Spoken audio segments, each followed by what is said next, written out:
In this video, we're going to talk about the SBD wrist wraps.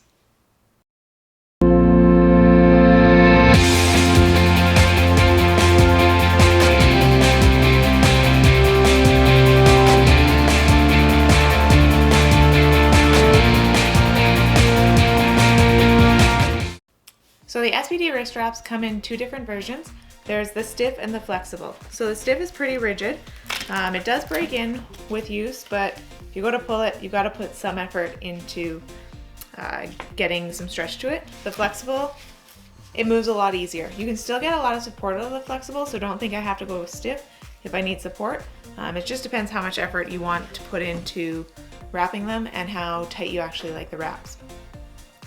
There are three different lengths of the SBD wrist wraps. We've got the small ones, which are 40 centimeters. The mediums, which are the most popular ones we sell, they're 60 centimeters. And then the larges are a meter long.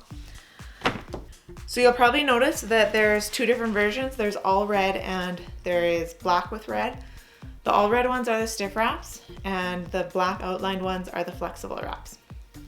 With the SBD wrist wraps, they are left and right sided. So to tell, if you take a wrap, use the thumb loop, put your thumb on it. As you start wrapping, the thumb loop should be coming across the palm of your hand so that as you wrap your wrist, once it's wrapped, you can tuck your thumb in and it's gonna slide off nice and easy, stay out of the way of the bar when you go to grab it. Personally, I don't use the thumb loops. I just take the wrap, I'm gonna point the thumb loop towards my elbow, and I'm gonna hold a little piece of the thumb, or the wrap in my hand, and then I'm just gonna wrap my wrist that way. And then once it's on, I don't have to worry about the thumb loop not going underneath the bar or being in my way. It's just down and out of the way. And just a little heads up about actually wrapping your wrists.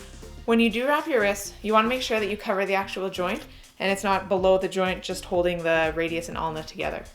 So when you wrap, what I'll do is I'll start by coming up above the joint, come down around, then when I come back around, I'll come sort of the opposite way, so you're almost crisscrossing it there.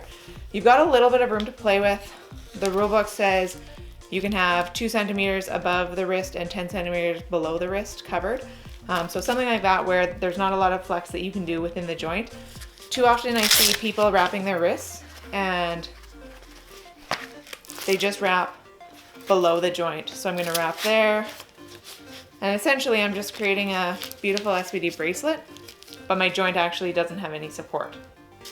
So play around with that.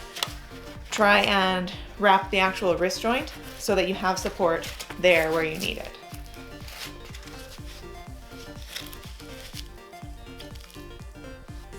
Again, that's a brief summary of the SBD wrist wraps.